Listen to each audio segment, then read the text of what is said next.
برادران ملت اسلامیہ، السلام علیکم ورحمۃ اللہ وبرکاتہ۔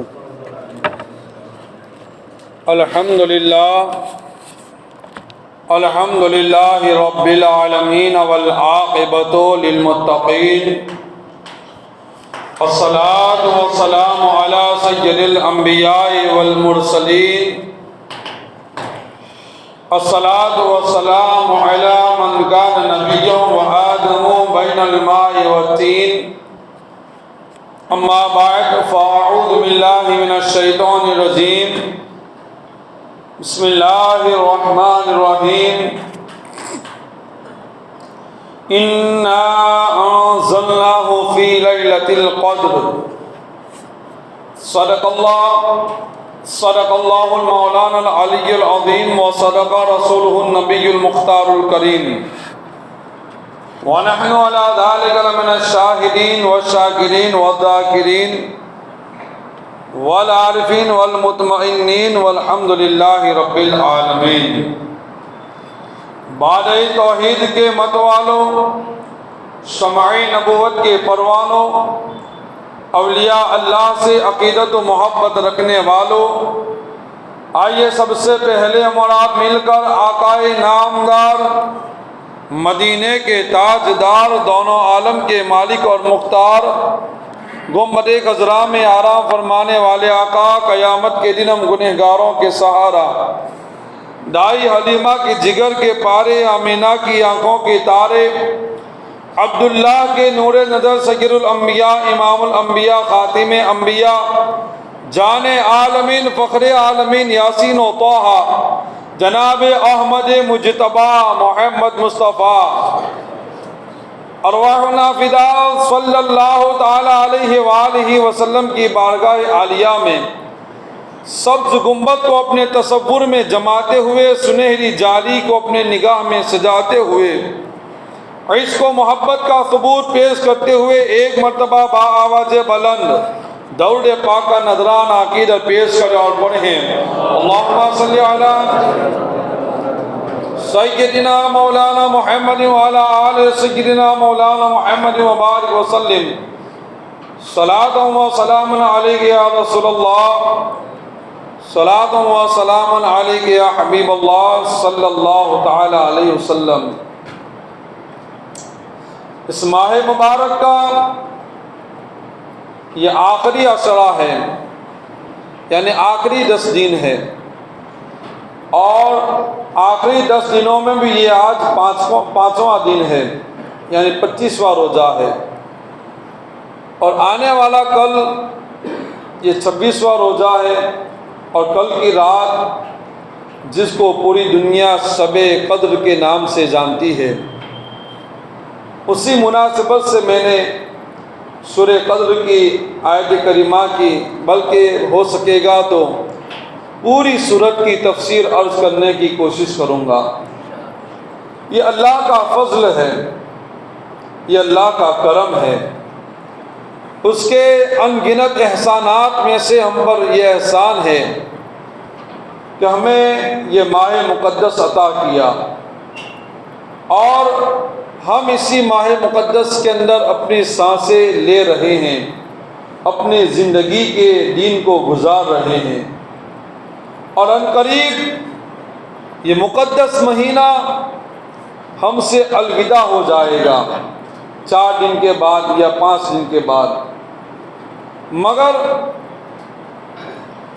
کوئی بھی چیز آتی ہے تو ہمیں کچھ نہ کچھ سبق دے کے جاتی ہے۔ زندگی کے اندر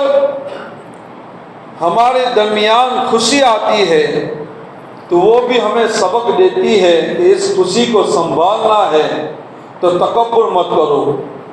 غرور مت کرو، بلکہ خوشی کے عالم میں بھی تم اللہ کا شکر ادا کرو۔ اللہ کا شکر ادا کرو گے تو تمہارے خوشی کے 2 پل اور بڑھ جائیں گے، تمہاری زندگی کی خوشیوں کے لمحات کو اور بھی بڑھا دیا جائے گا۔ تمہارے پاس جو نعمتیں آئی، اگر تم اس کی قدر کرو گے اور اللہ کا شکر ادا کرو گے تو نعمتوں میں کمی نہیں ہوگی، بلکہ اور بھی اس کو بڑھا دیا جائے گا۔ اور بھی اس کو زیادہ کر دیا جائے گا۔ مصیبت آئی تو مصیبت بھی ہمیں سبق دیتی ہے، ہمیں ایک بوجھ دیتی ہے، ہمیں ایک نصیحت کرتی ہے، مصیبت میں صبر کرو، یہ مصیبت ٹل جائے گی، یہ مصیبت فنا ہونے والی ہے، یہ مصیبت ختم ہونے والی چیز ہے۔ آج صبر کرو گے تو کل یہ صبر کا پھل تمہیں ضرور عطا کیا جائے گا۔ اسی طریقے سے ماہ مقدس ہمارے درمیان آیا، یہ ماہ رمضان ہمارے درمیان آیا، اور آج چند دنوں کے بعد ہم سے وہ رخصت ہو جائے گا، الوداع ہو جائے گا۔ تو ہم نے اس سے کیا سبق لیا؟ ہم اس سے کیا بوجھ لیں گے؟ ہم اس سے کیا نصیحت پکڑیں گے؟ جب تک یہ نعمت ہمارے پاس تھی، ہمارے پاس ہے اور رہے گی، ہم نماز کی پابندی کرتے رہتے ہیں، ہم گناہوں سے بچتے رہتے ہیں، اور ہم دوسری چیزوں کی طرف مائل نہیں ہوتے ہیں، بڑے بڑے گناہ کی طرف ہم مائل نہیں ہوتے ہیں، بڑے بڑے غلط کام کی طرف ہمارا قدم نہیں بڑھتا ہے۔ جب تک ماہ مقدس ہمارے درمیان رہتا ہے، ہم اپنی زبان کی حفاظت کرتے ہیں، ہم اپنے ہاتھ کی حفاظت کرتے ہیں، ہم اپنے قدم کی حفاظت کرتے ہیں، ہم اپنے کانوں کی حفاظت کرتے ہیں، اور روزے کی حالت میں اور بھی زیادہ ہم ان چیزوں کی طرف اپنے کان کو نہیں بڑھاتے جن سے ہمیں گناہ ہو جائے، ان چیزوں کی طرف اپنے ہاتھ کو نہیں بڑھاتے روزے کی حالت کے اندر کہ جس سے ہاتھ کے ذریعہ گناہ ہو جائے،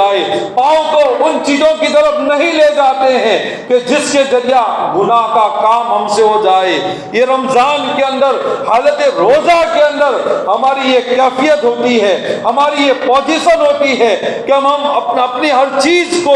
گناہ سے بچاتے ہیں۔ رمضان کے ہوتے ہوئے اللہ کا خوف اتنا ہمارے دل کے اندر پیدا ہو جاتا ہے۔ اگر کوئی کہہ دیتا ہے یہ 50,000 روپیہ لے لو اور روزہ توڑ دو، تو ہم روزہ نہیں توڑتے ہیں، اس سامنے والے کو ڈانٹتے ہوئے نظر آتے ہیں۔ یہ ویڈیوز آپ نے دیکھے ہوں گے کہ سامنے والا ہمیں لالچ دیتا ہے، یہ موبائل لے لو، یہ 50,000 روپیہ لے لو اور تمہارا روزہ توڑ دو، تمہارے روزے کو قضا کر دو، تمہارے روزے کو توڑ دو، تھوڑا سا گھٹ پانی پی لو، تھوڑا سا کھانا کھا لو۔ مگر اللہ کا خوف ہمارے دل کے اندر اتنا بیٹھ جاتا ہے، 50,000 رقم کو تو چھوڑ دیتے ہیں، 50,000 کی رقم کو ٹھکرا دیتے ہیں، اور سامنے والے کو ڈانٹتے ہوئے یہ کہتے ہیں تو یہ شرم نہیں آتی ہے، میں روزدار ہوں، میں 50,000 کو چھوڑ سکتا ہوں، مگر میں اپنا روزہ نہیں توڑ سکتا ہوں، اپنا روزہ نہیں توڑ سکتا ہوں۔ اتنا خوف کس وجہ سے ہے، اتنا ڈر کس وجہ سے ہے؟ روزے کی حالت میں انسان کے اندر اتنا خوف پیدا ہو جاتا ہے، اتنا ڈر پیدا ہو جاتا ہے، اور رمضان کی قدر بھی اس میں ہو جاتی ہے۔ حضرات محترم، کہنے کا مطلب یہ ہے کہ رمضان ہمیں بہت چیزیں سکھا کر جاتا ہے، نماز کی پابندی سکھا کر جاتا ہے، روزے کے اندر گناہوں سے بچنے کی تعلیم ہمیں دے کر جاتا ہے، رات کے وقت بستر کو چھوڑ کر عشاء کی نماز کے لیے ہمیں تیار کرتا ہے۔ تو وہ رمضان مبارک کا مہینہ ہے، مگر یہی رمضان مبارک کا مہینہ اب ہم سے الوداع ہو رہا ہے، یہی رمضان کا مہینہ اب ہم سے رخصت ہو رہا ہے، مگر یہی رمضان کا مہینہ ہمیں درس دیتا ہے، ہمیں نصیحت کرتا ہے، ہمیں سبق دیتا ہے کہ میرے ہوتے ہوئے تم نے غریبوں کا خیال رکھا، میں جا رہا ہوں، میرے بعد بھی تم اپنے غریبوں کا خیال رکھنا، میرے ہوتے ہوئے تم نے افطار کروایا،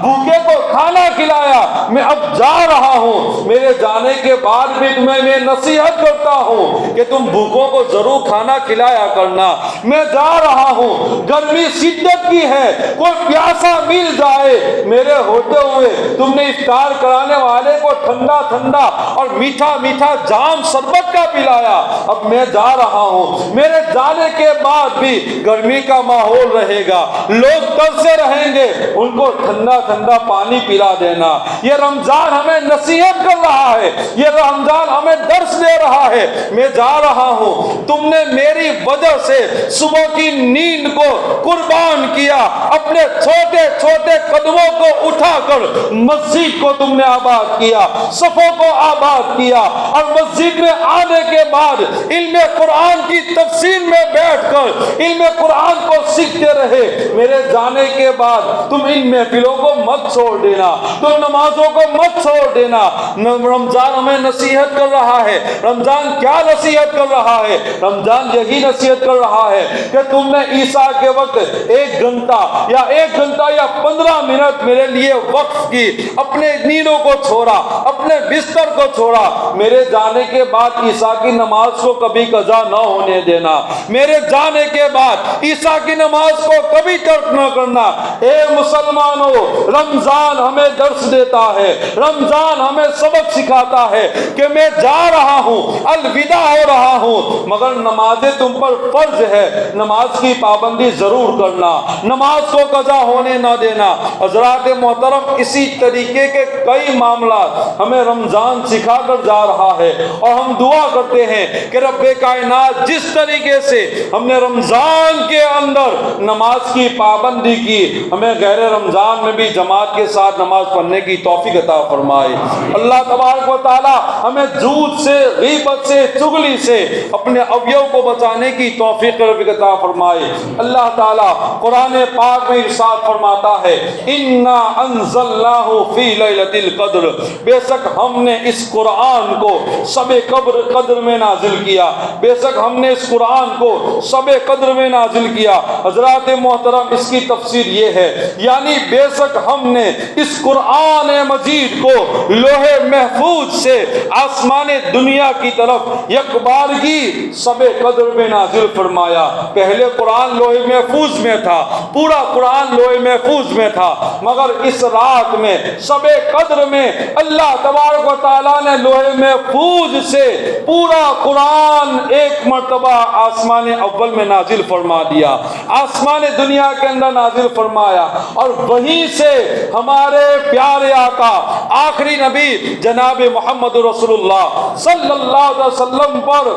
اللہ کے تبارک و تعالیٰ نے ضرورت کے مطابق قرآن پاک کو نازل فرمایا۔ حضرت جبرائیل آتے رہے، اور وہ عرصہ 23 سال کا بتایا جاتا ہے کہ پورا قرآن پاک 23 سال کے عرصے میں قلب محمد صلی اللہ علیہ وسلم پر نازل ہوتا رہا، اور اللہ کے نبی اسے یاد فرماتے رہے اور صحابہ کرام کو سناتے رہے۔ شب قدر کے فضائل، شب قدر شرف و برکت والی رات ہے، اس سب کو شب قدر اس لیے کہتے ہیں کہ اس رات میں سال بھر کے احکام نافذ کیے جاتے ہیں۔ کون مرنے والا ہے، کون زندہ ہونے والا ہے، کس کو کیا تکلیف پہنچنے والی ہے، کس کو کیا راحتیں ملنے والی ہے، کس کو کتنا رزق ملے گا، کس کے رزق کے اندر تنگی کر دی جائے گی، یہ جو احکامات ہے وہ نافذ کر دیے جاتے ہیں، اور فرشتوں کو سال بھر کے کاموں اور خدمات پر مامور کر کیا جاتا ہے۔ اور یہ بھی کہا گیا ہے کہ اس رات کی دیگر راتوں پر،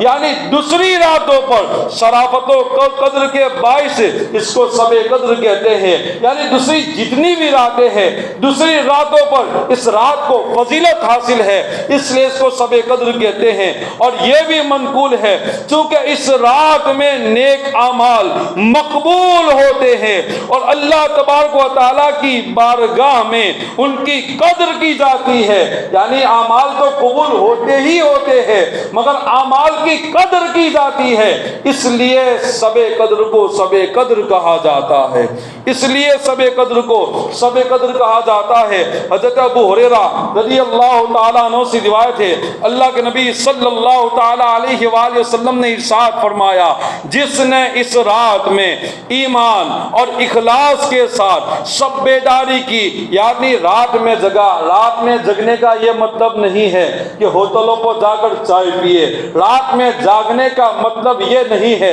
کہ گلی کوچوں میں رہ کر گاڑیاں گھما گھما کر لوگوں کو پریشان کرے، رات میں جاگنے کا مطلب یہ نہیں ہے کہ چوراہوں پر بیٹھ کر بیویوں کی چسکیاں لیا کرے اور چائے نوش کیا کرے اور ادھر ادھر بھاگ کر اپنی رات کے وقت کو گزار دے۔ یہ مطلب نہیں ہے جو آج ہم نے بنا رکھا ہے، کھیل تماشوں کا منظر ہم نے بنا رکھا ہے۔ شب برات میں بھی یہی ہوتا ہے، شب معراج میں بھی یہی ہوتا ہے، اور شب قدر میں بھی یہی ہوتا ہے۔ یاد رکھو اس سے بجا تو اچھا ہے کہ ہم سو جائے، کسی کو تکلیف نہ دے، کسی کو ایذا نہ دے، کسی کی نیند کو خراب نہ کرے۔ اسلام تو تمہیں یہ بھی اجازت نہیں دیتا ہے کہ آپ چل رہے ہیں اور آپ کو معلوم ہے کہ اس کنکر سے آنے والے انسان کو تکلیف پہنچے گی تو اس کو ہٹا دیا جائے۔ اسلام تو تمہیں یہ بھی اجازت نہیں دیتا ہے۔ حضرات محترم، تو رات کی نیند جو ہے وہ بڑی قیمتی نیند ہوا کرتی ہے۔ قرآن پاک میں بھی اس کو لیلن لباسا کہا گیا ہے، یعنی یہ رات لباس کی طرح ہے، انسان اس میں سو جاتا ہے، دن بھر کام کرتا ہے اور سو جاتا ہے۔ بہتر یہ ہے کہ اگر ہم کسی کو تکلیف پہنچائے، عبادت نہ کرے اور سو جائے، بہتر یہی ہے۔ میں ان لوگوں کی بات کر رہا ہوں جو گلی کوچوں کے اندر آوارگی کرتے ہیں، میں ان لوگوں کی بات کر رہا ہوں جو چوراہوں پر بیٹھ کر لوگوں کو پریشان کرتے رہتے ہیں، میں ان لوگوں کی بات کر رہا ہوں جو صرف کھیل کود تماشا کر کے پوری رات کو گزار دیتے ہیں۔ اگر یہ سب بیداری کا مطلب یہ ہے مسجدوں میں آ کر بیٹھے، اللہ کی عبادت کرے، جو بھی آپ کو آتا ہے، کلمہ پڑھنا جانتے ہو کلمہ پڑھ لو، نفل پڑھنا جانتے ہو نفل پڑھ لو۔ اور میں آپ کو مشورہ دیتا ہوں، بلکہ بہار شریعت کے اندر یہ بات لکھی ہے کہ رات کو جو تمہیں موقع ملتا ہے، شب قدر ہو، شب معراج ہو، یہ بڑی بڑی جو راتوں کا جو تمہیں موقع ملتا ہے، اس میں اپنی قضائے عمری کو ادا کرو، اپنی قضائے عمری کو ادا کرو۔ سال زندگی بھر کی جو نماز قضا ہوئی ہے اس کو ادا کرو۔ پورے دن کی جو رکعتیں بنتی ہے وہ 20 رکعتیں بنتی ہے، صرف فرض میں ادا کرنے ہیں، تو اس کو ادا کرنے کی کوشش کرو تاکہ تمہارے سر سے قضا نماز کا بوجھ اتر جائے۔ ایک مسئلہ یہاں اور سمجھا دوں، عوام کے اندر یہ بات بڑی مشہور ہے اور بہت سے لوگ اس کو میسج بھی کرتے رہتے ہیں، یہ بہت بڑی غلط فہمی ہے۔ آج جمعہ ہے، الوداعی جمعہ ہے، اور جمعہ کے دن یہ بات بتائی جاتی ہے کہ جو انسان جمعہ کے دن، آخری جمعہ کے دن رمضان کی 4 رکعت نماز ادا کر لے گا تو اس کی عمر بھر کی جو قضا ہے وہ معاف ہو جائے گی۔ اس غلط فہمی میں نہ رہے، یہ میسج بہت گردش کرتا ہے، بہت گردش کرتا ہے، اس غلط فہمی میں نہ رہے۔ عمر بھر کی کہاں قضا اور کہاں 4 رکعتیں، ہم نے عمر بھر قضا کر لی نمازیں اور 4 رکعت میں معاملہ نپٹا دینا ہے۔ یہ شریعت ہے، کسی کے باپ کی چیز نہیں ہے۔ من گھڑت باتیں بنا کر لوگ ایسے طریقے سے میسج کر دیتے ہیں، لوگ اس پر عمل کرتے ہیں۔ یاد رکھیں 4 رکعت نماز اگر آپ پڑھو گے تو ہو سکتا ہے اس کا ثواب مل جائے، مگر عمر بھر کی قضا آپ کے سر پر باقی رہے گی۔ اس لیے ایسے غلط فہمی کے میسج میں نہ آئے، ایسی غلط من گھڑت روایتوں کے شکنجے میں نہ آئے۔ آپ کے ذمہ آپ کی جو عمر بھر کی قضا نماز ہے وہ آپ کو ادا کرنی ہی پڑے گی۔ 20 رکعت بنتی ہے، فرض نمازیں اور 3 وتر واجب، یہ بھی قضا ہے، تو اس کو آپ کو ادا کرنی پڑے گی۔ اور قضا نماز کا حکم یہ ہے کہ سب کے سامنے بھی ادا نہیں کی جا سکتی، اس لیے کہ ہم نے نماز چھوڑ کر گناہ کیا ہے، اور گناہ کی ادائیگی کے لیے اس کو ظاہر کرنا یہ بھی گناہ ہے۔ اس لیے ایسے وقت میں پڑھی جائے کہ کسی کو معلوم بھی نہ ہو اور ہماری قضا ادا ہو جائے۔ درود پاک پڑھیں، اللہم صلی علی سیدنا مولانا محمد وعلی آل سیدنا مولانا محمد وبارک وسلم۔ بہت سی چیزیں اللہ تبارک و تعالیٰ نے پوشیدہ رکھی ہے، ہمیں الوداع بھی سننی ہے، میں صرف 5 منٹ لوں گا، 10 منٹ لوں گا۔ بہت سی چیزیں اللہ تبارک و تعالیٰ نے پوشیدہ رکھی ہے جس کو ظاہر نہیں فرمایا، اس کے پیچھے وجوہات ہے۔ مثال کے طور پر اللہ کی رضا کس اعمال کے اندر ہے ہمیں پتہ نہیں ہے۔ جیسے نماز لے لو کہ کون سی نماز ہم پڑھیں کہ جس کے اندر اللہ کی رضا پائی جائے، ہمیں معلوم نہیں ہے۔ اور کیوں معلوم نہیں ہے؟ اگر ہمیں معلوم ہو جائے کہ اس نماز کے ادا کرنے میں اللہ راضی ہو جائے گا تو بندہ دوسرے اعمال نہیں کرے گا، دوسری نمازیں نہیں پڑھے گا، اس لیے کہ اسے پتہ چل گیا کہ اللہ تبارک و تعالیٰ نے اس نماز کے اندر اس کی رضا رکھی ہے، اس کو ادا کر لے گا، پھر دوسری نمازیں پڑھنے کی کیا ضرورت ہے؟ اسی طریقے سے اللہ تبارک و تعالیٰ کا غضب کس برے عمل کے اندر پوشیدہ ہے ہمیں معلوم نہیں ہے۔ مثال کے طور پر کسی انسان نے زنا کیا، یا کسی انسان نے روزہ ہی چھوڑا، روزہ چھوڑ دیا، مگر اسے معلوم نہیں ہے کہ روزہ چھوڑنے کا جو وبال ہے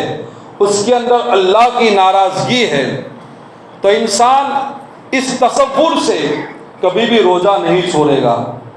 کوئی بھی گناہ نہیں کرے گا، اس لیے کہ اسے معلوم ہی نہیں ہے کہ اللہ کا غضب کس برے کام کے اندر موجود ہے، اس لیے انسان گناہ کی طرف مائل نہیں ہوگا۔ اسی طریقے سے شب قدر کو اللہ تبارک و تعالیٰ نے پوشیدہ رکھا تاکہ بندہ ہر رات کو اہمیت دے، ہر رات کی اس کے پاس قدر ہو۔ پورے سال میں ایک مرتبہ شب قدر آتی ہے، اور یہاں تک بات لکھی ہے کہ بہت سی حدیثوں کے ذریعہ یہ بات ملتی ہے کہ شب قدر یہ رمضان کے آخری عشرے میں ہیں، اور اس میں بھی ایک اور بات کہ شب قدر آخری عشرے میں تو ہے مگر 5 راتوں کے اندر، طاق راتوں کے اندر موجود ہے، اور طاق رات میں کون سی رات ہے یہ کسی کو معلوم نہیں ہے، مگر امام اعظم ابو حنیفہ رحمت اللہ تعالیٰ علیہ کے نزدیک شب قدر یہ 27ویں رات کی طرف آپ نے منسوب کیا ہے کہ 27ویں رات شب قدر ہے، اس لیے اس رات کی بڑی اہمیت ہے۔ تو اللہ تبارک و تعالیٰ نے بہت سی چیزیں، نماز کے اندر بھی آپ لے لو، کسی بھی تفسیر کو اٹھاؤ، نماز کے اندر بھی آپ لے لو، نماز وسطیٰ سے مراد کون سی نماز ہے کسی کو معلوم نہیں ہے، لوگوں نے اپنے قول کو پیش کیا ہے، کسی نے عصر کہا، کسی نے ظہر کہا، کسی نے عشاء کہا۔ نماز وسطیٰ سے مراد کون سی نماز ہے کسی کو معلوم نہیں ہے۔ اسماء الہی جس کو اسم اعظم کہا جاتا ہے، اسم اعظم کے اندر بھی کون سا اسم اعظم ہے وہ کسی کو معلوم نہیں ہے۔ یعنی اللہ نے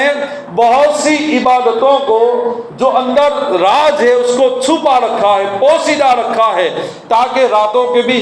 دوسری راتوں کو بھی حفاظت ہو جائے، تاکہ اسماء کے ذریعہ دوسرے ناموں کے بھی تعظیم ہو جائے، ایک نماز کے ذریعہ دوسری نماز کی بھی تعظیم ہو جائے۔ اس لیے اللہ تبارک و تعالیٰ نے ہر عبادت کے اندر، بہت سی عبادتوں کے اندر اپنی چیزوں کو پوشیدہ رکھا ہے۔ اس میں حکمت یہ ہے، اور اگر معین ہو جائے کہ یہی شب قدر ہے، معین ہو جائے کہ یہی صلاۃ وسطیٰ ہے، معین ہو جائے کہ اسماء الہی میں یہی نام اسم اعظم ہے، تو دوسری چیزوں کی جو فضیلت ہے، دوسری چیزوں کا جو مقام ہے اس میں تغیر پیدا ہو جائے گا، اس میں تبدیلی پیدا ہو جائے گی۔ اس لیے ان حکمت کے بنا پر اللہ تبارک و تعالیٰ نے شب قدر کو، اللہ تبارک و تعالیٰ نے صلاۃ وسطیٰ کو، اللہ تبارک و تعالیٰ نے اسماء حسنہ کو، ان چیزوں کو پوشیدہ رکھا ہے تاکہ بندے کی رغبت اور بھی زیادہ بڑھتی رہے،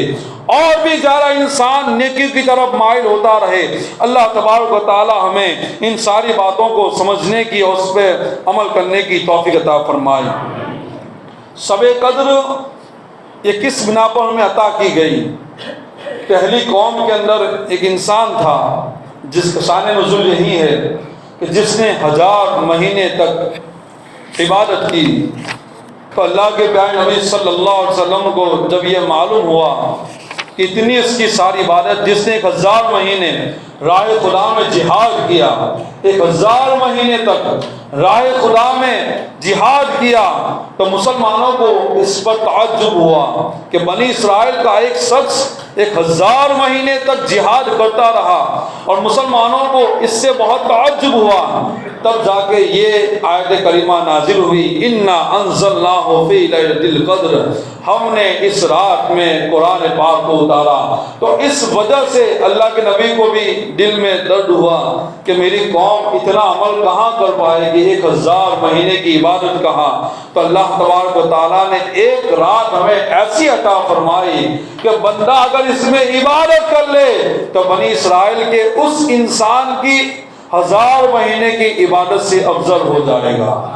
اس عبادت سے افضل ہو جائے گا۔ حضرات محترم، تو یہ ہمارے نبی کا صدقہ ہے، نبی کے صدقے میں تو سب کچھ ملا ہے، نبی کے صدقے میں ہمیں قرآن ملا، رحمان ملا، ایمان ملا، اور نبی کے صدقے میں ہمیں 1000 مہینوں سے افضل عبادت کرنے والی رات اللہ نے عطا فرمائی۔ اللہ تبارک و تعالی ہم سب کو ان ساری باتوں پر عمل کی توفیق عطا فرمائے۔ آنے والی رات انشاءاللہ کل ہے شب قدر، اللہ کے فضل سے سب کو میسر ہوگی۔ اس کے اندر